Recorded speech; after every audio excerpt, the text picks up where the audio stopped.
Um, so, let's just remind ourselves a little bit of what we've done so far. This chapter, chapter 5,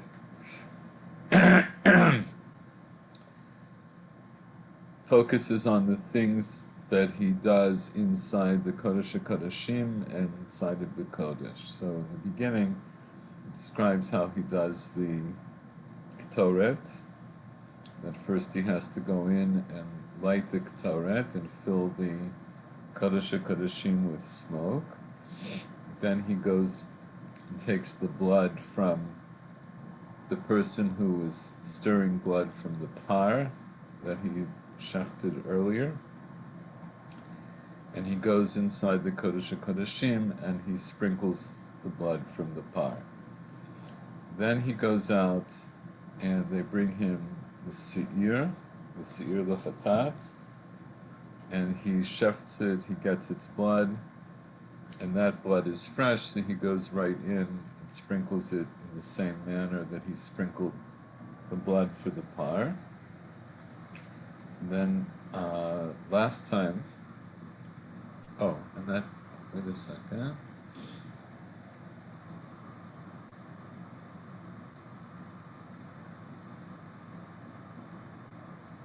Yeah. And then he goes into the Heichal and does the sprinkling of blood in the Heichal. So also just to remind us in the Psukim, so that the Mishnah here is adhering very much to the order that we see in the Psukim. And we'll just go over this again quickly. והקריב אהרון את פר החטאת אשר לו, וכיפר בעדו ועד ביתו, ושחט את פר החטאת אשר לו. So this describes the second vidui that Aaron does on the par, and then the shchitata par, he has to shech the par. And then Pasuk Yudbet says, L'kach melon achtag achalei esh, that Me'al Mizbeach, he goes and he gets coals from the outer Mizbeach and gets handfuls of the Ketoret, and he takes them inside of the Parocha. So the part that's missing, as it were, is what happened to the blood of the par. So we know the Mishnah says that he gave that to somebody to sit outside of the Ulam and stir on it until he needs it. So here, Pasuk Yudbet, he's gone in to do the Ketoret, and it says, "V'natanet Ketoret al ha'esh lifnei Hashem, v'chisa nan ha'Ketoret et ha'kapor shal ha'idut v'lo yamut." So he puts the Ketoret on the fire, in other words, the fire from the coals, and then that cloud of Ketoret covers over the kaporet that's on top of the edut, on top of the aron, and he won't die. So it implies that that if he doesn't do it this way, that he will die. And I just want to remind us that it was this avodah in particular, which this Kenim made him swear that he was going to do in this particular order. When we go back to the first parak, right? So this is on Erev Yom Kippur. It says Misaruhu Ziknei Beit Din LeZiknei Kehuna. So Ziknei Beit Din gave the Kohen Gadol over to the elders of the priests. Ve'alu la'aliyat Beit Avtinas, and they brought him up to Aliyah that's on top of Beit Avtinas. And what was Beit Avtinas? What was that? What was done there?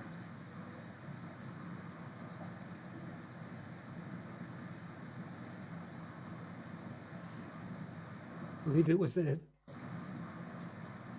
believe it's the side chamber where he would dunk. Am I remembering that correctly? No. You're thinking of Beit HaParva. Beit Avtinas, and Beit Avtinas is where they prepared the Ktoret. So they bring him to where onto the building that where they prepare the Ktoret, V'Yishbiyuhu, and they made him swear, they had him swear, V'Niftaru V'Alchu Lahem. And then they would go, and then they would leave him and go. And they said to him, Ishi Kohen Gadol, Anu Shluchei Beitin, we are the messengers of Beitin, and you are our messenger and the messenger of Beitin. We are making you to swear, Mashmina Anu Alecha B'Mish Shiken Shmo B'Bayit Hazeh. We're making you swear in God's name, and the one who has his name dwell in this house, that you will not change anything from that which we told you. And then he would turn away and cry, and they would turn away and cry. So, what in particular were they talking about? So it says, "V'saru ziknei beitin." Bartanur says, "Shekaru lefanav b'seder hayom." The ziknei beitin were the people who told him they would read to him the order of the day. And they gave him over to ziknei kumuna lamdo chafinat haktoret, specifically in order to learn how to grab the ktoret with his fists. Shneimar lo chafnat ktoret samim v'avodah kasha hayta. This was a difficult service. That's from the Gemara later on. It's actually machloket if it was a difficult service or not, but it doesn't matter. But go with that. In other words, it needed a certain level of expertise. And then they would bring him out to Aliyat Beit Avtinas. And Bartanur says, Heim ha'osim et haktorah. So that's where the people there of Beit Avtinas made the Ktoret. The Kodshinotam Arvin Simamanea. They would crush it and they would mix its ingredients. V'hishbiyuhu, and they would make him swear, Shelo yehei tzedoki l'taken haktoret al hamachta mibachutz ul'haknis mibifnim. They made him swear that he wouldn't be a tzedoki, or that is to behave like the tzedokim held, to put the ktoret on the machta, on the coal pan, outside. In other words, in the heichal. This was the machlok. This was one of the machlokot between the tzedukim and the prushim. That the tzedukim held that he was supposed to walk into the kodesh HaKodeshim with the ktoret already burning. That he should walk in, bringing the cloud, as it were, with him. Shehem doshim ki be'anan era'el kaporet. They darshan that pasuk that Hashem says that I will be seen in a cloud on the kaporet, ki be'anan ashan haktoret yavo. That he has to come in a cloud of incense. Va'az era'el kaporet. In other words, ki be'anan, that the anan has to exist, it has to already be there for me, God, to reveal myself on the kaporet. That's how they understood it. Veina davar kain, that's not how it is. Sharei katuv omer v'natan et haktoret al ha'esh lifnei Hashem. Right, the pasuk says, in other words, Chazal understood it differently because they understand v'natan et haktoret al ha'esh lifnei Hashem. They understand that the lifnei Hashem here means inside the kodesh HaKodeshim. And then the chisan on haktoret et kaporet. Once the ktoret was put on the fire in the kodesh HaKodeshim, that's when the cloud would form, and that would cover up the kaporet. And why was this so important? V'lo yamut. In other words, if you don't do this correctly, then it implies you're chayav mitah. So the swearing of the Kohen Gadol wasn't only about him, that is, in other words, he puts his life at risk if he doesn't do it properly, but also because this is the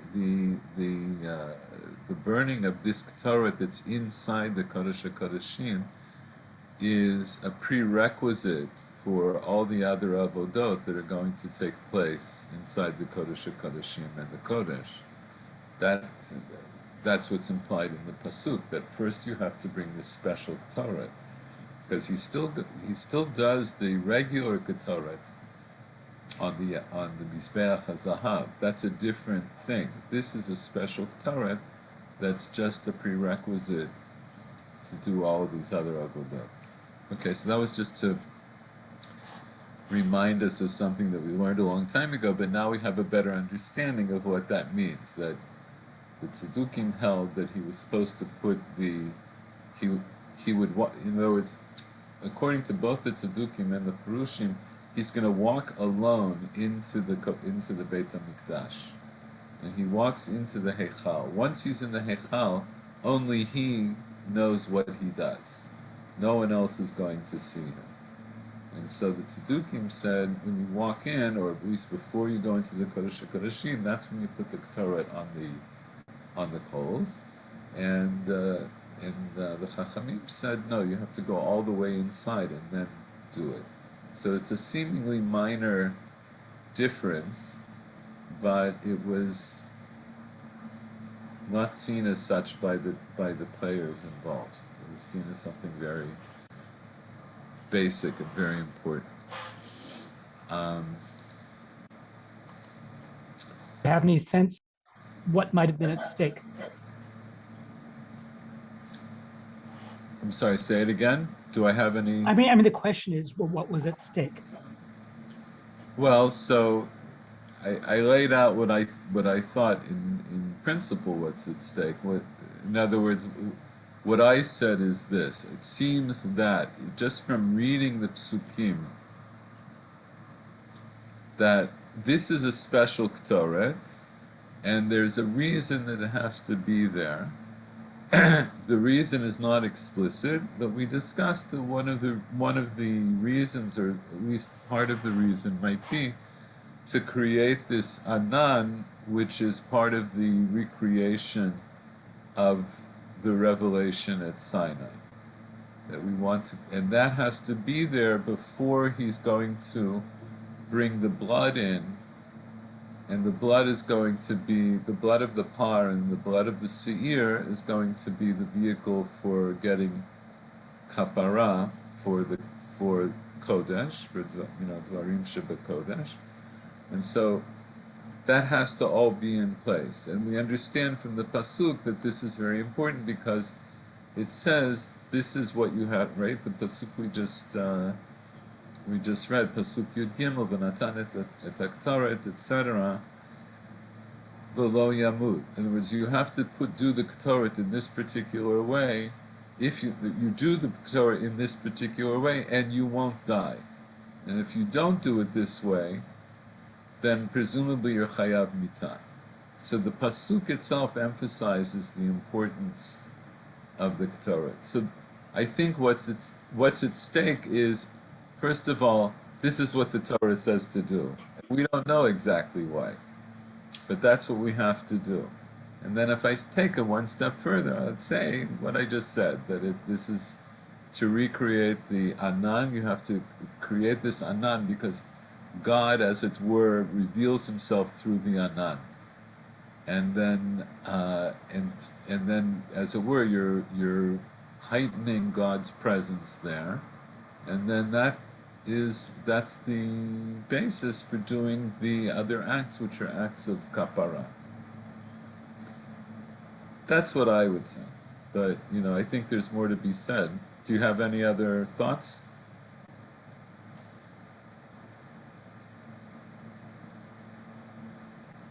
I just wonder, how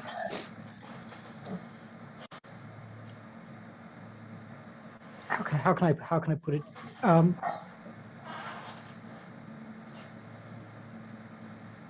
It might have some relation to the, how can I put this?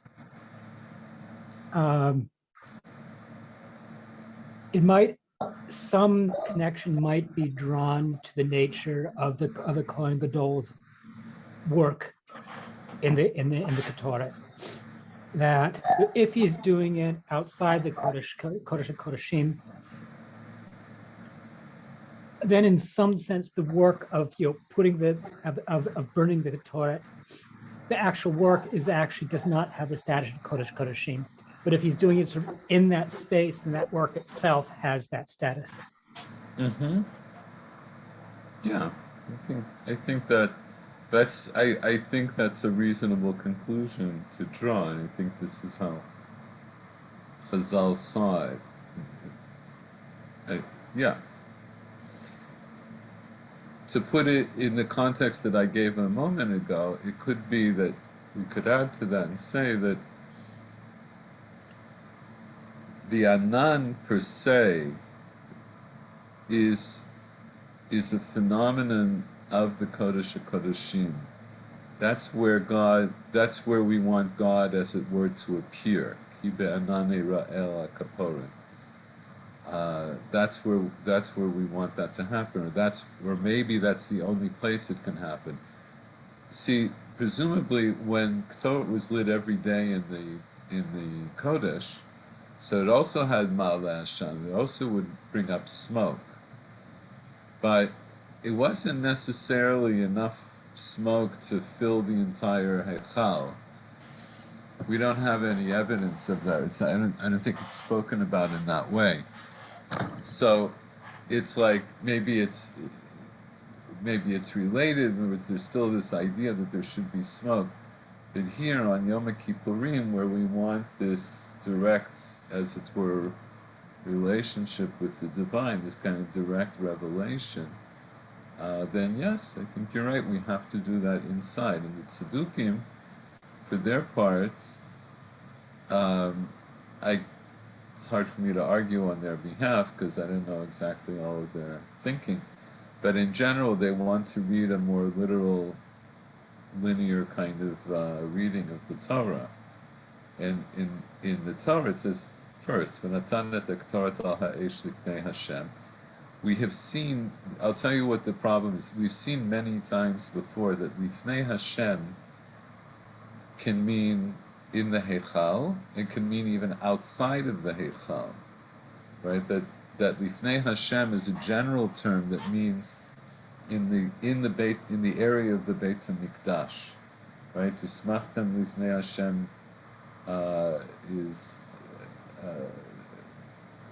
regarding mitzvat lulav, right? It says lifnei Hashem, and so from there we learn out that they would shake lulav in the Beit HaMikdash all 7 days, midioraita, right? That was a din dioraita, because it says lifnei Hashem, and it meant outside of the Beit HaMikdash it was only Yom Rishon, because it says ulekachtem lechem b'Yom Rishon. So here it seems like Chazal want to understand that lifnei Hashem means dafka inside the Kodesh HaKodeshim, and arguably because of the rest of the pasuk, the Chisa nan haktoret et kaporet. In other words, if the ketoret is being burnt, then it's going to cover the kaporet. It's going to create a cloud that will cover the kaporet. So then, therefore, I understand that I must have started to burn it inside the Kodesh HaKodeshim. But the Tzedukim just read it as it were straight. He puts the Ketoret in Pasuk Yud Bet. He took the coal pan, and then he takes his fistfuls of Ketoret, and he brings them mibeit la parocha. V'natan et Ketoret al eish lifnei Hashem. They understand means that even before he gets in, because lifnei Hashem can mean before you get into the Kodesh HaKodeshim. Anyway, I like what you said, Michael. I think the point is that the creation of the Anan has to dafka be inside of the Kodesh HaKodeshim. And if you create it outside, it's as if you're, I don't know, it's as if you're summoning God to, in an improper way, in an improper place. Yesh lomar. One other thing that occurs to me. Yeah, go ahead. It occurs to me that, with a kaporet that was used, inside the Kodesh Kodeshim on the, on Yom Kippur, the fact that it is ground more finely would make it burn differently. Yeah. That, if it's more of a coarse grain, then you get more of a sustained burn. You'd actually get a longer lasting cloud. Whereas if it was very finely ground, it would burn very, very quickly and release smoke very, very quickly. And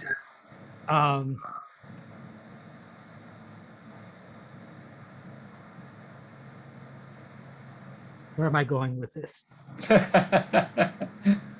Well, if you want, I'll just pick up. I mean, the regular Torah was finely ground, but as you say, then the Torah for Rabbi Kippurim was ground again. So it's even finest more of the fine, finely right. ground. It's right. It's dakamin hadaka. It's fine, the finest of the fine. So maybe one of the points of that is simply to say what you're saying, which is that when he lights it, then the cloud comes up immediately. It will produce the cloud immediately, and maybe that was at least one of the points of doing this extra fine grind. But more than that, in some sense, it is the priest, it's the Cohen's presence that makes this cloud necessary and possibly even effective. So it needs to be there as soon as he lights it. But it doesn't need to be there once he's done and he leaves. Well, it needs to be there for a while, though, right? Because he's coming and going. He's coming and going. But it's not like the other Ketorah where it needs to be. Where it's just, it only needs to burn, during, for the expanse of time that it takes for him to complete that, the sum total of the different avodot in the Kodesh Kedoshim. That could be. I don't know. What we know is that at the end, eventually he's going to come back and take out the machta that had the Ketorah. Presumably by that time the Ketorah will have burnt out. But I more than that I don't know, and I'm not sure how I would gauge how one would gauge that. But okay, let's go on though. I just want to bring us up to date to the pasuk the place that we're in now. So that's the Ketoret. So then he goes out. V'lekach midam haparvi. Is that right? So presumably then after he did the Ketoret, he went out. He takes the blood of the par from the fellow who's sitting and stirring it, and he sprinkles it al pnei hakaporet kedma v'lifnei hakaporet yaseh sheva pamim. There's an idea that he does one sprinkling in one way, he does 7 sprinklings in a different way, and then he goes out and he shechts the sirah chatat, and then he does the blood of the sirah chatat the way he did the par. And then it says v'chiper al kodesh mitumot b'nei Israel. This is to be mechaper, to atone al hakodesh. Right. So what's the kodesh? It means all the ideas that you're being mechaper on the Tara of the Beit HaMikdash itself, that for whatever violations might have taken place in the Beit HaMikdash, this is to be mechaper. V'chein yaseh la'ol moed ashochen itam b'tov tumatam. V'chol adam lo yeh ba'ol moed b'ba'ol lechaper b'kodesh ad seito. So just I'm skipping through this, but this is what we looked at last time. V'chiper al HaKodesh mitumot b'nei Yisrael mipishem v'chochatotam. So that presumably refers to what he did in the Kodesh HaKodeshim. V'chein yaseh la'ol ha'moed. And this is also what he has to do for the Ol Moed. In other words, he has to repeat this in the Heichal. Hashochein itam b'tov tumotam. V'chol adam lo yeh ba'ol moed b'vo chaper b'kodesh hatzeita. So nobody's allowed to be inside even the Heichal when he goes into do this kapara. V'chiper ba'ado v'ad beito v'ad kol kahal Yisrael. Right. So we saw this in the Mishnah. Let's go back here. So we saw this in the Mishnah. This was the subject of the Mishnayot we saw in Gimel and in Dalet. So Gimel, it's the taking the blood from the par and going in and doing the sprinkling.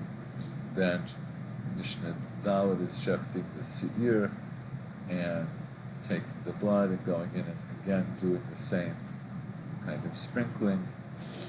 Then it says Yatsa v'hinichal al kan hasheni shaya b'hechal. It goes out and puts it on the second stand that was in the hechal. In other words, he takes the blood of the seir that's left and puts it on another stand because he took what remained of the blood of the par he had put on a stand earlier, and now he comes out and takes the blood of the seir.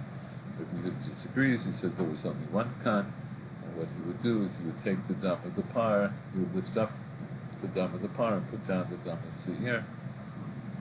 And then he would do this hazayah, right? He would repeat the hazayah of the par and the seir inside from the other side of the parochet, right? So first he did it toward the parochet on the inside of the Kodesh Kodeshim, now he's doing it to the parochet on the inside of the Heichal.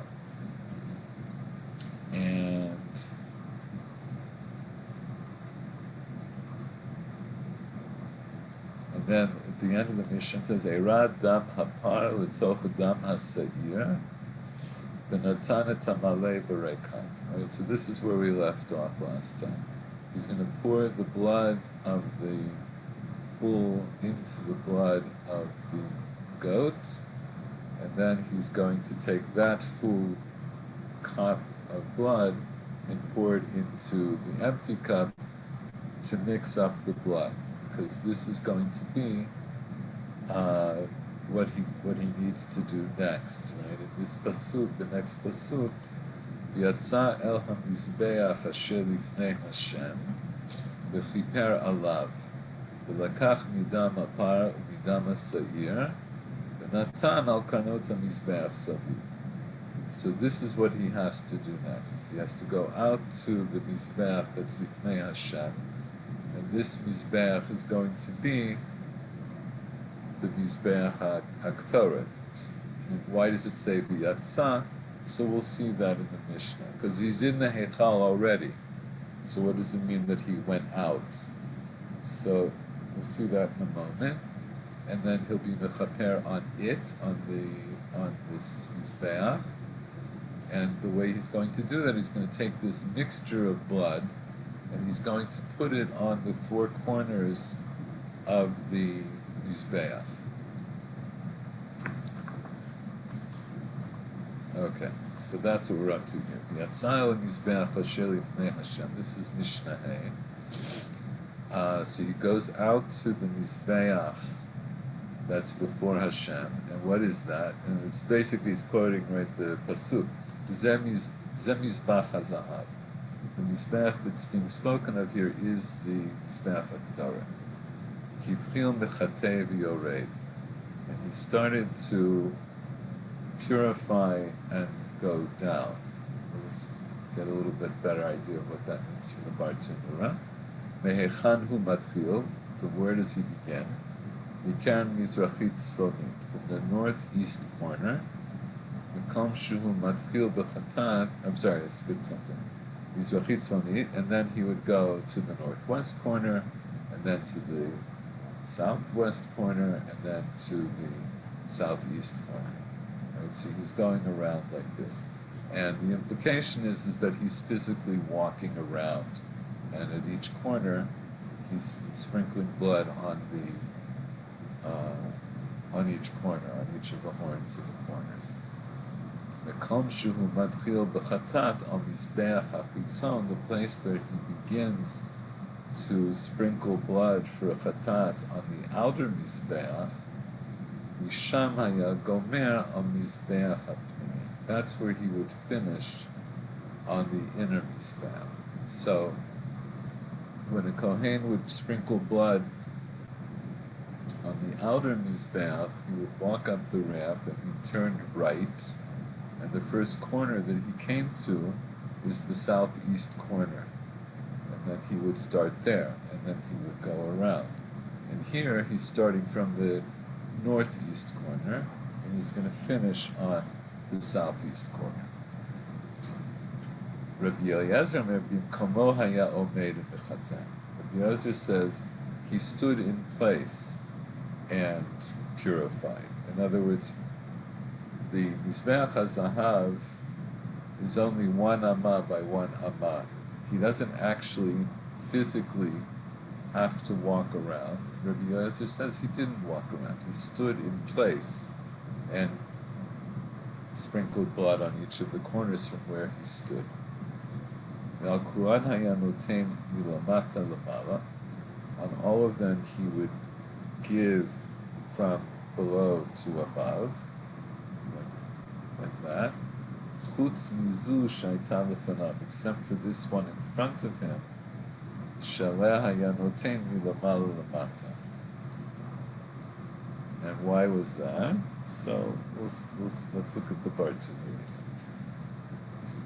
Bartanuri says, "I am a chatev yoreh." So he's standing now in front of the. Maybe he doesn't say this.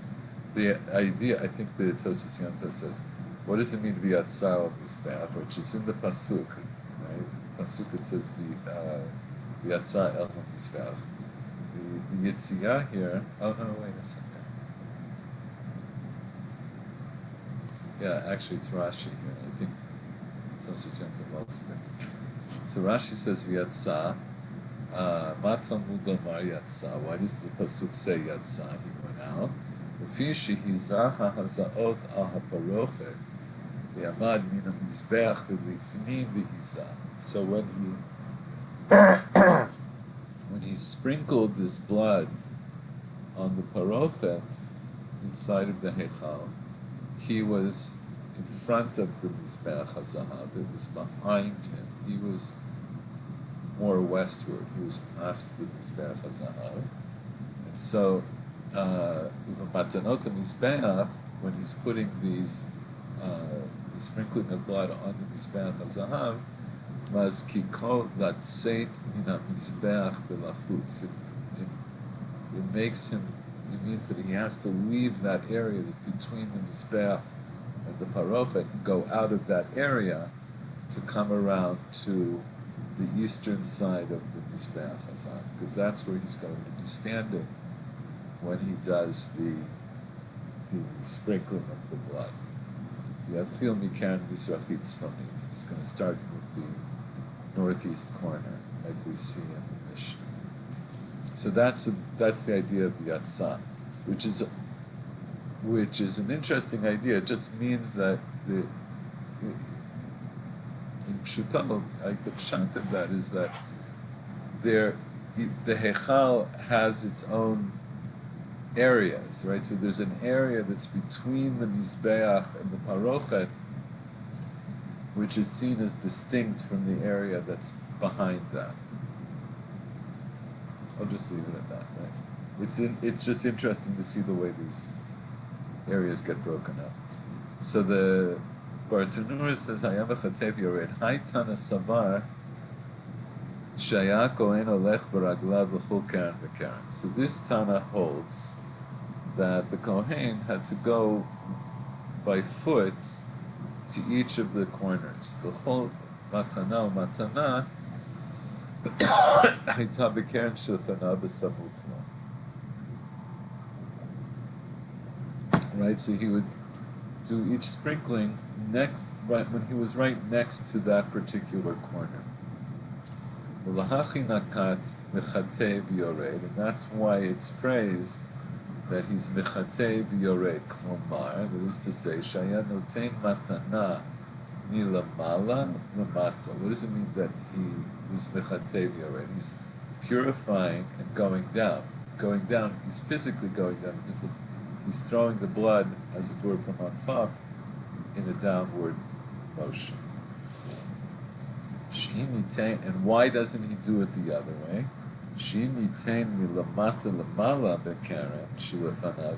If he would do it up like this to the corner that he's right in front of,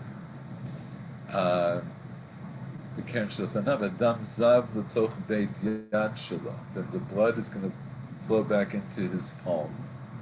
And it'll go back and it's going to bloody his clothing. So it's a practical, at the very base, it's a practical reason. Right? So he does it like this, so the blood won't go on him, it's only going to go onto the mizbeach. If he does it like this, then some of it's going to fall back. Rabbi Yoezer Savar, Rabbi Yoezer, who says that he stands in place and does it, Savar Shakohen Omeid Bekeren Achat, he's going to stand at one of the corners, Misham Noten Amatanot Al Kol HaKranot. That's where he's going to put the blood for each of the corners. Shaharei Kol HaMizbech Eino Ela Ama Ama Meruba. It's altogether just one square Ama. The Kevan She'en Shloshet HaKranot Spuchot Lo. And since three of the corners are not near him, he's not right in front of them. Yacholi Tein Milamat Lamala. So for those three, he can do it with this underhand. I can do it underhand because he's going to push it away from himself enough that we're not worried that blood is going to fall back on him. Right?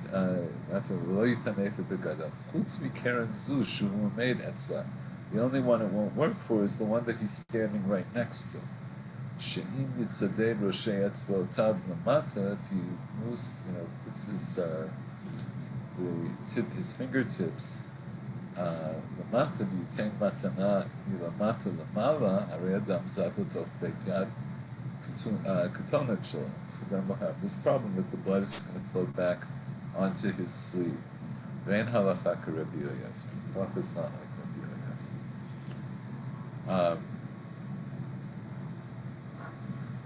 I think this idea of whether he stands in place or whether he walks around, I think is an interesting idea, which I hope to revisit.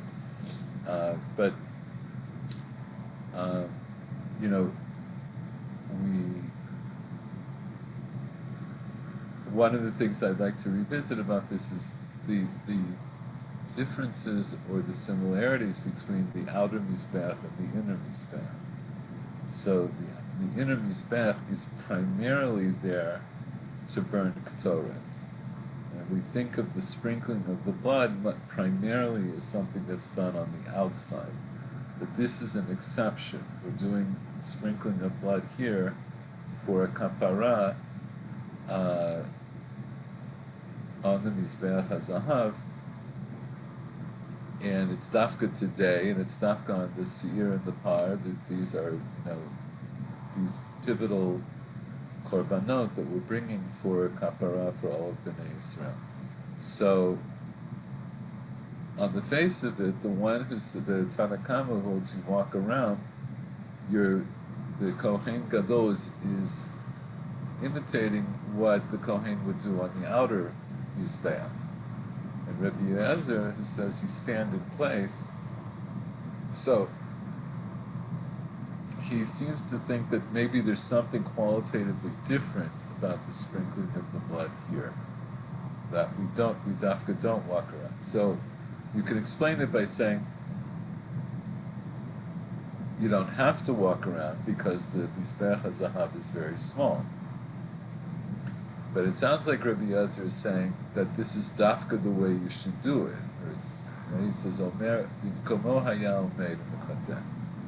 And so there's maybe there's a deeper reason about why he stands in place, and Tanakama has his own deeper reason about why he walks around.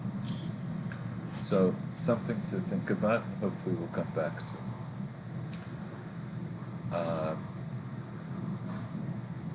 Just a second.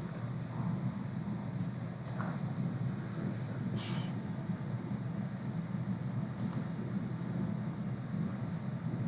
Yeah, okay.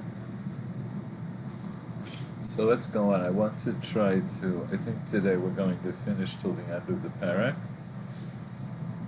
and then we'll stop, and then God willing, next week we'll go back over some of the, at least touch on some of the other things that we brought up along the way, to try to clarify some of the things we brought up along the way.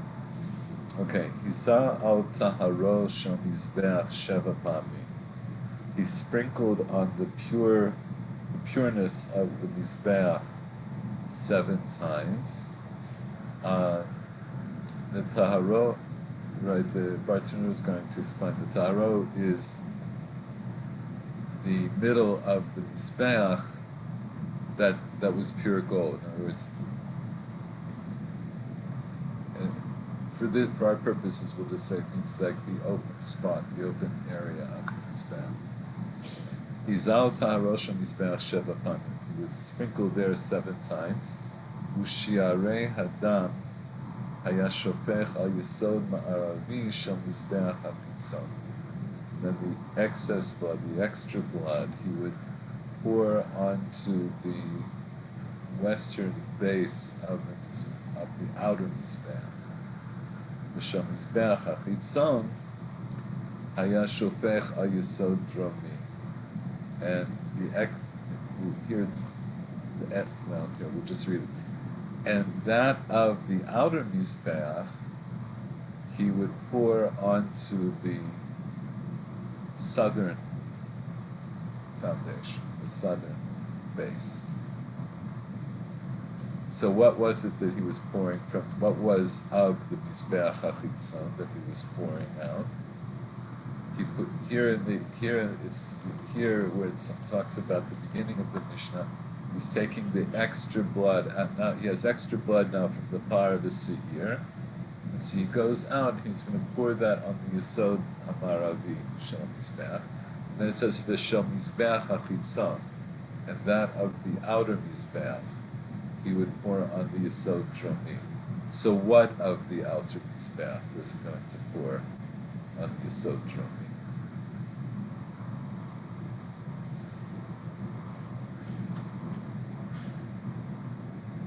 There's the blood that was mixed. Is that what's referring to the 7 times? Yeah, so that's the mixed blood, and that's what he did with it. And the extra blood of that he put on the Yesod Maravi. So what's he putting from the Yesod Hadrom on the Yesod Dromi? What's of the Mizbeach Hachitzon? In other words, there's a whole chunk of a sentence that's missing here, right? So presumably it's blood that would be left over from blood that he or any Kohen would have left over from sprinkling blood on the outer Mizbeach. It's just saying that the extra blood from the par of the seir, that was poured into the Yesod, on the Yesod HaMaravi, and excess blood for korbanot that had sprinkled outside, that would be poured onto the Yesod Dromi. Elu ve'elu, these and these, mitarvin ba'ama, they would mix in the ama, in the, what's the word I'm looking for? Trough? I was going to say trough, but let's say gutter, in this right, they mix in the gutter, yotzin l'nachal kidron. And there was actually, the gutter would lead out of the side of the northern side of the Beit HaMikdash, and it would go out to Nachal Kidron. V'nim karin l'gananim l'zevel u'mo'alin b'hem. And these bloods that had come out this way would be sold to gananim, to gardeners, to farmers, with zebel, to use as what's the word I'm looking for? Fertilizer. Yeah, for fertilizer. Ma'alin bahen, and you're chayav me'ilah if you use them without having redeemed them first. Whereas the din of me'ilah, when the Mishnah says mo'alin or ein mo'alin in something, mo'alin means that this still has kedusha, and if you use it without redeeming it, then you're chayav. There's an isur of me'ilah in the Torah. That's what me'ilah is. So these bloods, even though these are the excess bloods, and the kapara that we needed to get for sprinkling them has already been obtained, but the excess blood retains its kedusha even after it's been poured into this gutter and let out into Nachal Kidron. So that's why it says v'nim karin legananin. So the blood would go out that way, and then it could be sold to farmers. Mo'alin behen. If people didn't pay for it and just used it, they would be chayav for me'ilah.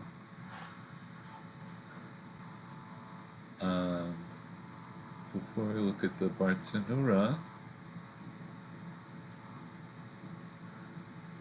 right, so this is the pasuk, V'yizar lav min hadam be'etzba'o sheva pa'amim, v'tiaro v'kiddusho mitumot b'nei Yisrael. So what is this? Because in pasuk Yudchet, it says, he goes out el hamizbar. So first he did the blood, Keneged HaParochet in the Heichal. Then he goes out El Mizbeach Asher Lifnei Hashem. He goes back to the eastern side of the Mizbeach. B'chiper alav, and he does kapara for the Mizbeach. V'lekach midam apar midam asir v'natan al karnot Mizbeach sabiv. So that's what we just described in the previous Mishnah. And then it says, V'hiza alav min hadam be'etzba'o sheva pamim. He sprinkles on it, in other words, he sprinkles onto the Mizbeach itself 7 times. Right? Rashi says, V'hiza alav min hadam, achar shenatan matanot be'etzba'al karnotav, after he put the blood with his fingers onto the corners of the Mizbeach, mazeh sheva hazaot al gago. He's going to sprinkle 7 times on its roof, that what the Mishnah calls taharo shel mizbeach, the pure open part of the mizbeach, and the tiaro v'kiddusho mitumot b'nei Yisrael. He's going to purify and sanctify it from the tumot of b'nei Yisrael. Rashi says v'tiaro v'kiddusho tiaro mima she'avar. This is an act of tahara for any tumot that had taken place. The kiddusho lati lavo, and he has sanctified it for here on in, for the future. So the next thing that happens after this, of course, is going to be the Sir Azazel, and that's going to be the subject of the next chapter. The beginning of the next chapter, but here in this chapter, let's look at the Bartanura here, and then we'll finish the last Mishnah. Hizal taharo achar shegamar kol hamatanot shel kranot mazeh alav sheva pamim. After he finished doing this, the gifts, the sprinkling on each of the corners, then he sprinkles on it, on the Mizbeach, 7 times. K'dichtiv, v'hizar lav min hadam. Taharo, that the Mishnah is talking about, hamakom hamiguleh shebo. It's the open space on it. Shechoteh ha'efer v'kechalim elach ve'elach, which he has to make it open because previously there was Ktoret that was burnt on the Mizbech. So he pushes aside the coals and the ash. He has to do the sprinkling on the gold of the Mizbech. And then that blood gets poured onto the soda ma'aravi shel mizbech hachitzon, v'shel mizbech hachitzon. That is, Rashi says, she'arei dam hachataot hachitzonot haya shofech al yisod dromi. Right, the extra blood, the excess blood from the chataot that were done on the outside mizbech, those would be poured onto the southern foundation. And Eilu ve'elu damim achitzoniyim v'apinimiyim anishpachim al mizbach ha'olah. These bloods, both the outer blood, the blood for the outer mizbech, and the excess blood from the blood that was sprinkled on the inside mizbech, would be poured onto the mizbech ha'olah, which is the outer mizbech. Hayu shotetim v'noflim min hayisod the ritzpah. They would dribble down onto from the foundation, the bottom outside part of the mizbeach, onto the floor. Mitavim ba'ama sid ba'ama. They would mix into this amma, which was a silon sheba'azara. It was like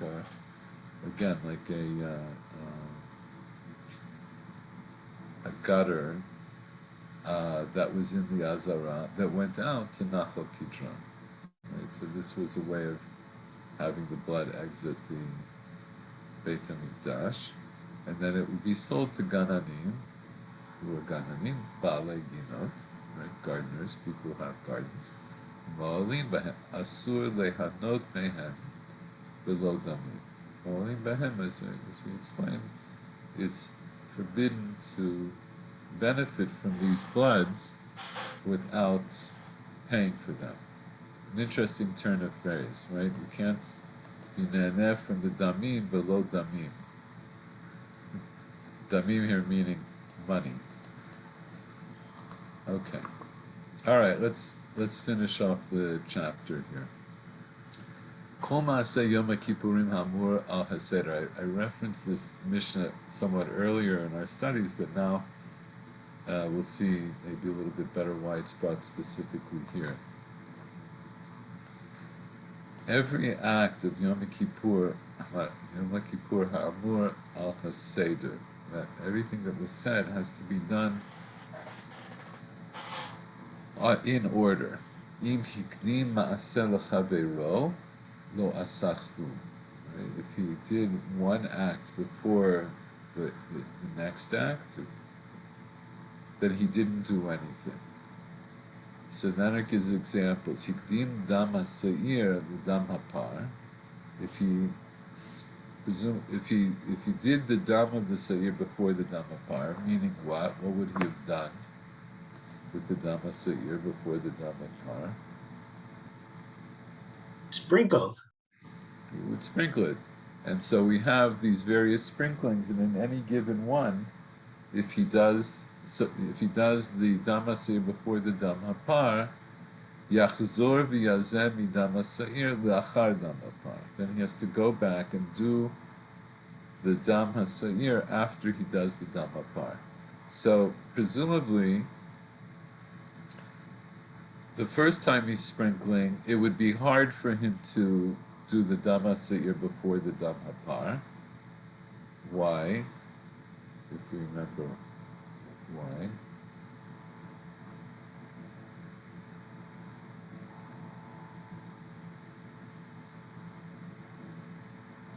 When he does the dam ha'par, where is the dam ha'seir? The first time. Dam ha'seir is still in the goat. That's right. The dam ha'seir is still in the goat. He hasn't slaughtered the goat yet. So presumably the first time, it could happen at any time, right? But in theory, it's going to be harder for him to mix up the order the first time he's sprinkling. But see, the next time he's sprinkling, after he does the par and then he does the dam ha'sa'ir, then we saw he took the dam ha'par and he put it in the heichal, and then he brought in the dam ha'sa'ir, and then he has to either put it down on the second kan or he has to exchange their places. It can get confusing. And blood looks like blood. I don't know that there's any significant difference between the blood of the seir and the blood of the par. So, but if he gets confused, then he sprinkles then from any time from there on, he sprinkles from the dam haseir before he does the dam hapar.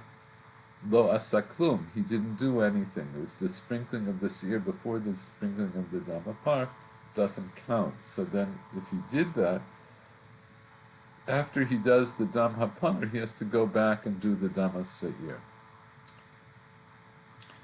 Im ad shelo gamar et matanot shebifnim nishpach hadam, and if until he, in other words, before he had finished doing the sprinklings shebifnim inside of the heichal, if the blood was spilled, yavi dam acher, then he has to bring other blood. V'yachzor v'yazeh batchila bifnim. I'm sorry, the bifnim here meaning the Kodesh HaKodeshim.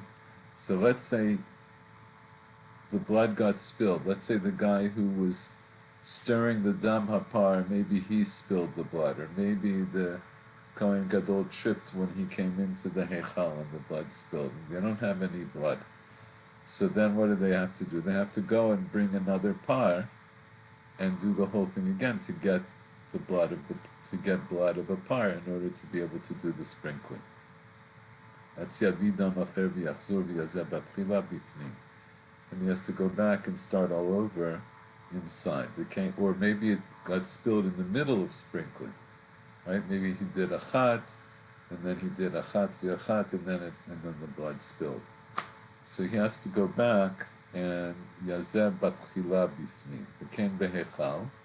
Similarly, if the blood got spilled before he finished doing the matanot in the heichal, v'chein b'mizbach hazahav, and similarly for the blood that he has to sprinkle onto the mizbach hazahav, shekulan kapara bifnei atzman, because all of them are an atonement unto themselves. So what does that mean, all of them are atonement unto themselves? What is that coming to explain?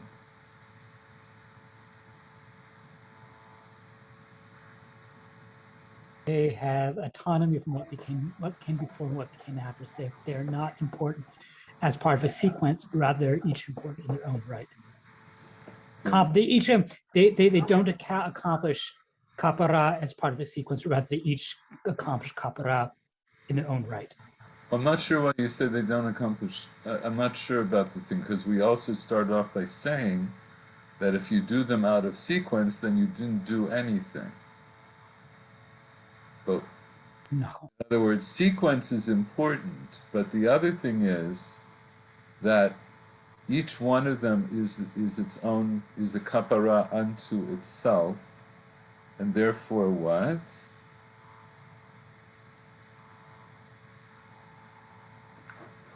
Therefore, if something goes wrong, you haven't negated the other ones. Presumably that seems to be what it comes to be saying. In other words, if you finished, let's say you did all of the sprinklings with the dam hapar and the dam haseir, except for the very last one on the mizbech hazahav, you don't have to go back and do them all over again if you lost that blood, because at each step of the way, when you completed your series of sprinklings, that was the kapara. But Rabbi Elazar, Rabbi Shimon omrim mimkom shepasak misham hu matchil. They say from the place that he stopped, that's where he begins.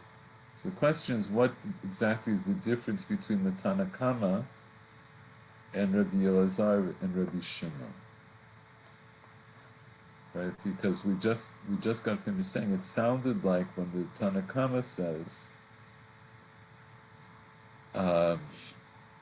Kulan kapara bifnei atzman, right? Each independent kapara, each of them are an independent kapara. It sounds like once you finish one, that's it. Then you don't have to go back and repeat it. You only have to repeat it if you did it out of sequence, or if you lost the blood, and then you have to go back and you don't have to repeat anything, but you have to pick up from where you left off. So Rabbi Elazar, Rabbi Shimon they say explicitly from the place that you've stopped, that's where you begin. So what are they saying different than the Tanakama? They don't mention the order. That's true, but unless we have reason to believe otherwise, we'll assume that everybody agrees about the order. If you say each of them is a kapara bifnei atzman, so let's be more specific about that. What is a kapara unto itself?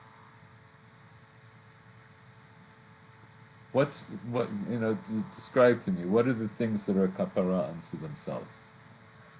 It's a sprinkling on the mizbeach. That would be one. So what's the sprinkling on the mizbeach?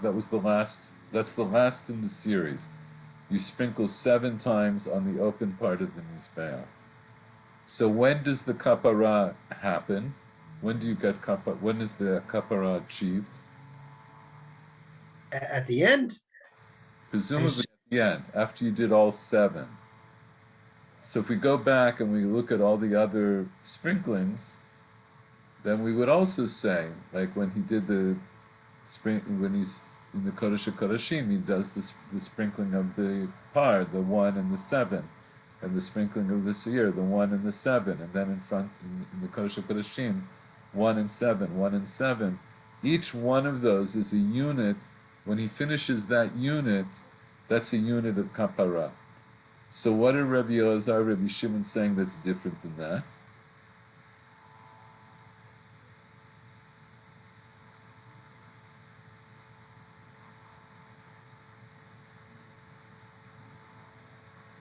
Let me emphasize something else.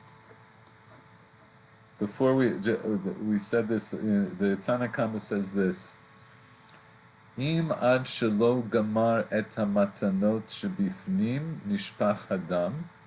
Right? If he hadn't yet finished the matanot that are in the Kodesh HaKodeshim and the blood spilled, yavi dam acher, he brings other bloods. He has to shecht apart and bring or whatever it is, and bring the blood.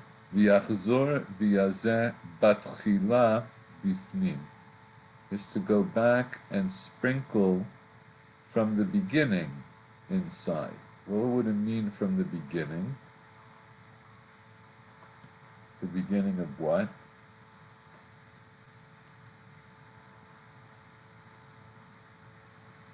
The sacrificial service. Michael, I didn't hear you. What did you say? I mean, since the beginning of the sacrificial service itself. Well, he has to. So the spring. He says he has to sprinkle from the beginning inside. From the beginning. What's the beginning? What marks? Basically, the corner that he began with. Actually, Adel, I think I just stopped. Okay, well, I think it's what we said a moment ago. It's that we have these units of sprinkling, right? So in the beginning, it's 1 and 7, 1 and 7, and then 1 and 7, 1 and 7 in the Heichal, and then the 7 on the Mizbeach. So we have 5 units of sprinkling. So if the blood that he needed to do the sprinkling inside the Kodesh HaKodeshim got spilled, when did it spill? At any point along the way from the beginning before the end. In other words, maybe he started to sprinkle and then the blood got spilled. So, Yavi damacher, then he has to bring other blood. V'yazeh batchila bifnim. He has to sprinkle from the beginning. That's back in the Kodesh Kodeshim. Back in the Kodesh HaKodeshim. And v'chein behechal. And the same thing if that would happen if it's sprinkling in the hechal. So in other words, the Tanakama holds that if the blood was spilled before he finished any one unit of sprinkling, so he has to bring new blood, and where does he start sprinkling from? Bifnim, the Kodesh Kodeshim. Well, okay, if it was bifnim, it's bifnim, but let's say he did the first sprinkle, and then it's spilled. So when he brings new blood, where does he start? Where in the order of sprinkling does he start sprinkling? The first sprinkle. From the first one. In other words, That was what was known as a leading question. Correct. That's what I'm trying to do here. So, right. So inside he did achat, achat v'achat, achat v'shtayim, and so forth. Let's say he got all the way up to achat v'shesh, and then the blood spilled. So he goes, he shechts another par, they bring the blood in. He doesn't do achat v'sheva. He goes all the way to the beginning. He goes back to achat. Why? Because shekulan kapara bifnei atzman. Because, and now we understand a little bit better what that means. In other words, each unit is a kapara unto itself, like we said, but it means that you have to do them all in the same pula, and all with the same blood, all at the same time. If you have to go out and bring new blood, that forces you to start the count again. But Rabbi Elazar, Rabbi Shimon say, "Mimakom shepasak, misham hu matchil." If the blood spilled in the middle of one of these units, and he has to bring new blood, from wherever he stopped, that's where he's going to begin when he brings new blood. So let's see the Bartanura. Kol Maaseh Yom Kippurim. So what does it mean, all of the act that's done on Yom Kippur? Kol avodot she'oved bevigdei lavan bifnim uvahechal. So it doesn't mean every act that's done on Yom Kippur. What does it mean?